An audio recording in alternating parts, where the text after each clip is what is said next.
भारतामध्ये लहान मुलांना ती पिगी बँक देण्याची प्रथा आहे.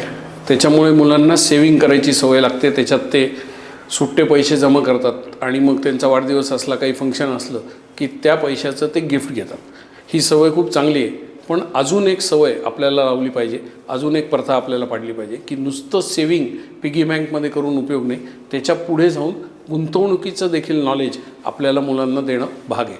आणि हे नॉलेज जर आपण मुलांना दिलं तर सेविंग केलेले पैसे गुंतवायचे कसे आणि गुंतवलेल्या पैशाला कामाला लावून मग स्वतः एक चांगलं आयुष्य कसं जगायचं हे जर बाळकडू आपण लहान मुलांना दिलं तर निश्चितच ते आर्थिकदृष्ट्या समृद्ध आयुष्य जगू शकतील. याच्यासाठी माझ्या फिंदास मराठी यूट्यूब चॅनलला फॉलो करा आणि ॲमेझॉनवर माझे 2 पुस्तकं आहेत, 25 habits that make you rich and your expenses are killing you. हे दोन्ही पुस्तकं तुम्ही वाचा, मुलांनाही वाचायला लावा. 100% तुमच्या आयुष्यात आर्थिक समृद्धी येईल.